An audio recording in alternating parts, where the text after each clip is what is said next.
Switching gears after Ilia Topuria's bold call-out of Terrence Crawford last week, the MMA world went wild with the idea of Topuria stepping into boxing. Most fans immediately said the same thing, Crawford would absolutely dominate him. But then footage started circulating of Topuria sparring with former boxing champ Sergio Martinez. Now let's be honest, it wasn't anything crazy, just light sparring with no heavy shots. But for fans, it was enough to wonder if maybe Topuria could hang with Crawford. Terrence himself laughed it off, saying Topuria was probably drunk when he made the call out. So let's hear from you. Will you be tuning in to Crawford's massive boxing showdown with Canelo? Drop your predictions in the comments. On the MMA side, the focus shifts back to Topuria's first title defense as UFC featherweight champion. He's expected to return in early 2026, and Spanish journalist Alvaro Colmenero recently pressed him about possible opponents and his comeback timeline. Antes de empezar a preguntar a los peleadores, Ilia, tengo un par de preguntitas rápidas para ti. La primera de ellas te hemos visto hace muy poco tiempo compartiendo ya imágenes de entrenamientos de fuerza en redes sociales que habitualmente forma parte de un pre-training camp. Hay muchos aficionados españoles que se están preguntando ¿cuándo defenderá Ilia Topuria su cinturón del peso ligero? Bueno, no tengo ni idea, la verdad. Estamos en ello, estamos en medio de la negociación de todos, ajustando el calendario del año que queda, del próximo año, así que no te puedo dar una respuesta. Y una segunda antes de pasar a los peleadores, Ilia, ¿algún nombre que tengas en mente? Se habla de Arman Tsarukyan, de Justin Gaethje, de la posibilidad de Paddy Pimblett. Ninguno, la verdad. De momento no tengo ninguno.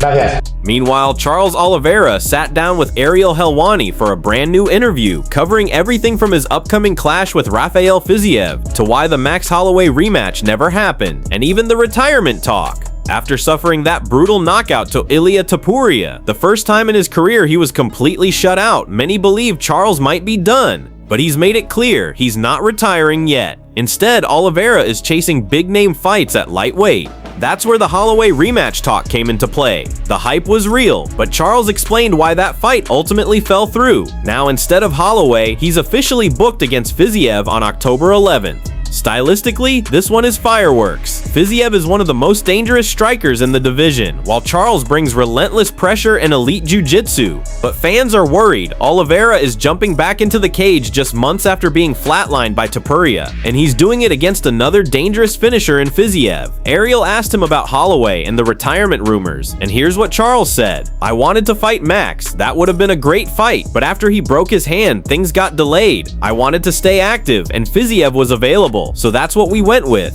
But the Holloway fight can still happen down the road. As for retirement, I don't even think about it. I feel like I'm in a good place right now. There's still so much left for me to do." A few weeks after your fight, Max Holloway beat Dustin Poirier, and I many others said, "Oh, this would be the perfect next fight, Max versus Charles, because your first fight ended inconclusively." Was there any talk of doing you versus Max next, as opposed to you versus Fiziev? I do want to fight him. I think that would be a good fight, but after he broke his hand, I think that delayed things a bit, and I wanted to get right back on it. Fiziev was available, and we're gonna do that fight, but this fight with Max could come at some point. When you're starting to see some of the guys that you fought and who fought in your era, like Dustin, call it a career, retire, does this make you think about your own longevity in the sport and how much longer you want to fight for?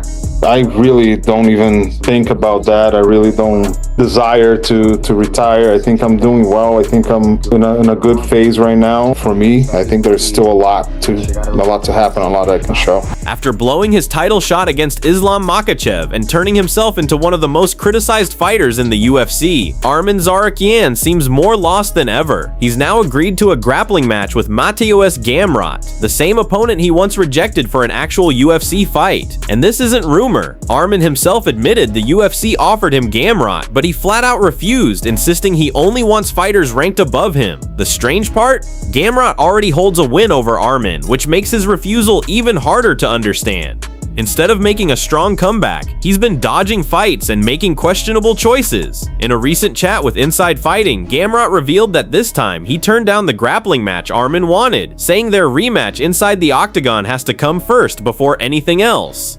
Right now, Gamrot sits at number 8 in the lightweight rankings, while Arman still clings to the number 2 spot. And even though the Armenian insists he's only interested in names like Dan Hooker or Paddy Pimblett, the UFC seems to have its own plans. According to Red Corner MMA, Tsarukyan vs Hooker is already being targeted for UFC Qatar this November. Here's what Gamrot had to say. I got an offer from a grappling promotion to face Arman. Arman already agreed and they were just waiting on me. But honestly, it was kind of funny. A few months ago, the UFC tried to set up a fight between me and Arman, and he said no, but when it came to grappling, he suddenly said yes. To me, that doesn't make sense. We need to fight in the UFC first. After that, sure, we can grapple or do whatever. Offer from grappling organization, fight with Arman, and this was like the Arman say yes, and the organization waiting only for my answer. And this was funny situation for me because like a few months ago, I know UFC trial working on about my fight versus Arman, and the MMA Arman say no, but in the grappling Arman say yes, and this was like funny situation for me. But I say we deserve together fight in the UFC, and we should get the rematch in the UFC. And after this, we can grapple, we can do whatever you want. Now let's move to Dan Hooker, who just weeks out from UFC Noche has stirred up the featherweight division. In a recent interview with Sky Sport, Hooker explained why he believes the winner of Gene Silva versus Diego Lopez deserves the next shot at Alexander Volkanovski's belt, and he didn't hold back when criticizing others in the mix. Hooker dismissed Movsar Evloev and Lerone Murphy outright, saying nobody cares about them, they're boring, they don't bring the excitement Silva does. According to him, Silva has the momentum and the eyeballs, and that's who the fans actually want to see. It's an interesting take because Volkanovski is Hooker's teammate, and Volk has always said he doesn't care about popularity, he just wants the most deserving contender. In fact, Volk has been pushing to fight Evloev because he thinks he's earned it, but Hooker believes Volk should chase the biggest possible fight, and in his eyes, that could be Silva if he beats Lopez at UFC Noche. Hooker went on, well, I feel like 100% whoever wins Silva versus Lopez is fighting for the title. They're exciting, they move the needle, and they're the kind of fighters fans want. Guys like Murphy or Evloev, no disrespect, but they don't sell fights. Nobody cares to see them. Silva or Lopez, that's the real fight for Volk. I feel like 100% whoever gets their hand raised in this fight will be fighting for a title because they're the most exciting guys. I hear Lopez moves the needle. I know Silva and the fighting nerds are doing an incredible job. Winner of this fight gets a title shot, and a lot of people will say, oh, there's some other guys out there. Murphy, I've been told he's too boring. Lots of love, but you know, maybe on the microphone, not as a fighter, but getting out there and selling fights and shooting the and then doing that side of things.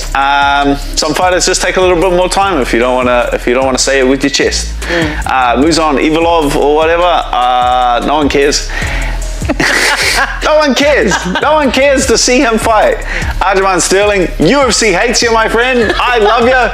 I love you. Your rum's outstanding, but the big leagues, they hate you for some reason. Sorry, Cobb. The winner of this fight's getting the title shot. That's it from today's update. Thanks for watching. And as always, if you enjoyed this deep dive into the wild world of MMA, hit that like button, subscribe to the channel, and make sure you don't miss the next update.